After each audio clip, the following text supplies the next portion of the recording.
진짜 우리가 운전하고 가기가 힘들 정도로 비가 많이 오더라고요. 올 때도 비가 많이 왔고, 거기 산청읍에 있을 때 이제 문자로, 재난 안전 문자로 호우경보, 호우주의보가 내려졌다고 받았고, 그리고 그래가지고 제가 진주로 와가지고 이제 시내에 있다가 다시 밤 늦은 시간 12시 넘어서 여기 왔었거든요. 이 자리에 왔다 갔는데, 그때만 해도 물이 그만큼 많이 내려오지는 않았거든요. 댐에서 이제 수문을 열지 않은 상태죠. 8월 8일 새벽에, 그러니까 6시경, 5시, 자기 전에 5시 40분 요 정도 경이라 하는데, 6시경에 물을 이제 양을 늘리면서 갑자기 물이 불어나가지고, 그 도로도 물이 차고, 집 앞에까지 물이 든 거죠.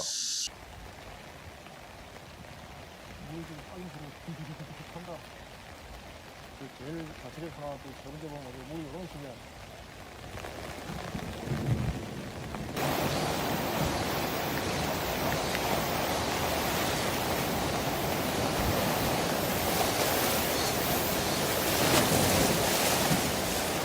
늘 들으시는 어르신들은 몇천 톤이라고 하면 뭐 얼마큼 더 나가냐 물 내렸나 보다 이 정도로 알고 있거든요. 근데 이제 여기가 이제 그때처럼 5천 톤이 넘었으면은 도로도 다 잠기거든요.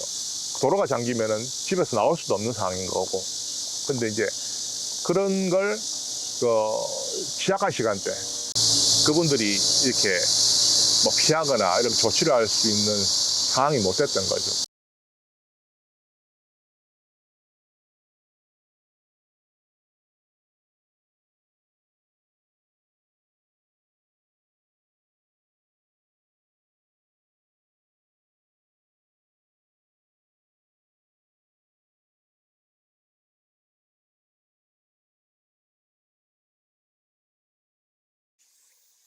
지붕에 보면 뭐 있거든요. 뭔가가 떴던 게 부유물이 막 지붕에 보시면 있어요. 보면은. 그래서 지붕까지 물이 잠겼었던 거예요. 여기.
물이 빠지고 나서는 이제 보니까 뭐 가재도구나 여러 가지 것들이 그냥 뻘하고 이렇게 뒤섞여가지고 다 버려야 되는 상황이었거든요. 그래가지고 그거 치운다고 며칠 동안은 다 정신이 없었어요. 길가에 뻘도 있었고, 그래서 그거 치우고 씻어내고 한다고.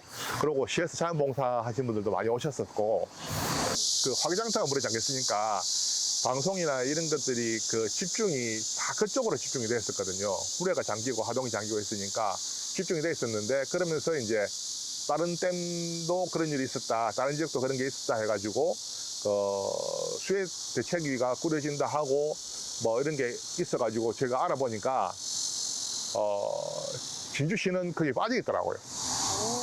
빠져 있어요. 그래 빠져 있어가지고 그걸 이제 어떻게 넣어달라고 환경부에 전화를 하니까 환경부에서는 그걸 넣는 거는 지자체에서 하는 거다. 개인이 하는 게 아니다. 요청은. 그래가지고 그걸 이제 진주시에도 이야기하고 경남도에도 이야기해가지고 넣어달라 해가지고 이제 저희는 다른 지역 댐보다는 좀 늦게 들어갔죠. 그래가지고 그 권역이 그냥 크게 보면 3개 권역이거든요. 섬진강댐하고 대청댐 권역하고 저희는 합천난강댐을 합해서 이렇게 한 권역하고 그래가지고 3개 권역으로 나누어가지고 이렇게 조사위가 만들어졌어요. 그 전문가들은 그 일만 하셨던 전문가들이니까 뭐라고 이야기하면은 용어조차도 뭐라고 이야기하면 금방금방 알아듣는데 주민들은 뭐라고 이야기하면은 그게 무슨 소리인지 잘 모르니까 그거부터가 어렵죠. 그래서 이제 회의를 몇 번 하다가 뒤에는 그걸 주민들은 잘 모르니 설명을 좀 다시 좀 해달라라는 요청도 몇 번 하긴 했을 거예요. 원인 조사 결과에 대해서 말씀드리겠습니다. 먼저 세계댐 하류 지역에 대해 공통적으로 나타난 문제점들입니다. 댐 관리 규정, 지침 매뉴얼에서 댐 준공 당시 계획 방류량을 현재까지 그대로 유지하는 등 이상기후에 따른 여건 변화를 반영하여 정비하기 위한 노력이 장기간에 걸쳐 부족하였습니다. 난강댐은 강우 예보에 의존적인 예비 방류 방식의 홍수 조절이라는 구조적인 문제와 함께 가하천으로 댐 관리 규정상 계획 방류량 이상으로 방류하였습니다. 결론적으로 작년 8월 댐 하류지의 홍수 피해는 지구별로 차이는 있으나 일부 지역에서의 설계 기준을 초과하는 강수량, 댐의 구조적인 문제, 댐 관리 미흡, 법 제도의 한계, 댐 하천 연계 홍수 관리 부재, 하천의 예방 투자 및 정비 부족 등 복합적인 원인에 의해 발생한 것으로 조사되었습니다. 피해 주민들이 생각하는 피해는 예를 들어 1억이라고 판단하면은 감가상각을 적용하다 보니까 2천만 원 정도밖에 안 되는 거예요. 손해사정 금액이. 예. 근데 이제 그 다른 것도 뭐 여러 가지를 뭐 이렇게 피해 조사를 하다 보니까 그래도 뭐 손해사정 금액을 예를 들어서 뭐 3천만 원을 그 손해사정인이 책정해가지고 올려주면은 환경부에서는 다시 산정 금액이라는 걸 해가지고 니들이 3천만 원을 요구했지만 우리가 볼 때는 이걸 다 인정할 수는 없고 한 2천만 원 정도밖에 인정할 수밖에 없어 라고 이제 이야기를 하는 거죠.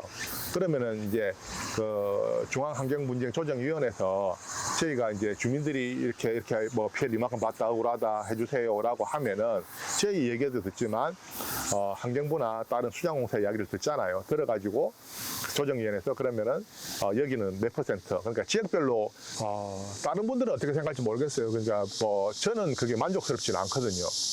제가 그 과정 중에 계속 참여는 했지만 사실은 그보다는 훨씬 더 많은 비용이 나올 거라고 생각했어요. 뭐 다른 분들은 뭐 비용을 받았으니까 됐지 않느냐라고 하는데 내가 피해본 금액은 이만큼인데 사실은 이만큼 받는다는 거는 사실은 문제가 있다 보거든요. 이거 그러고 또 그 이후에 물가라는 게 많이 상승을 해가지고 창고를 고치려고 해도 비용이 훨씬 더 많이 들고 기계를 고치려고 해도 훨씬 비용이 많이 들기 때문에 그런 걸로 비용을 쓸 수가 없는 상황이거든요.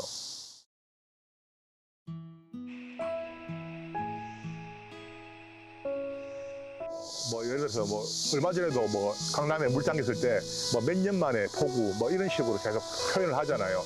근데 몇 년 만에 폭우라는 게 비의 양이 그때보다 뭐 10mm, 20mm 더 왔다라는 그 수치를 보는 것보다는 계속 이 비가 오는 양이 많아지고 잦아진다면은 이상기후가 아니거든요. 이상기후가 아니고 이제 계속 일어날 일이다라고 판단을 하는 거죠. 근데 그게 얼마큼 집중되느냐, 어느 시기에 집중되느냐의 차이인데 그렇게 본다면은 여기도 마찬가지로 비가 더 많이 올 수 있는 상황이 더 있을 수 있다는 거죠. 그 실제 댐에서 안정성 강화 사업을 하려는 이유가 방류량을 더 늘리려고 하는 거거든요. 방류량을 늘리려고 한다는 얘기가 댐의 관리를 위해서 물을 더 많이 내릴 수 있게 만든다는 건데 물을 더 많이 내리면은 여기는 물에 잠길 수 있는 상황이 더 많아진다는 거죠. 저는 그래서 이게 이런 일이 또 있을 거라고 생각을 하고 있는 거죠. 뭐 지금 상황은 앞으로 일어날 수 있는 피해를 줄이기 위해서는 계속 소통하고 회의를 해야 되죠.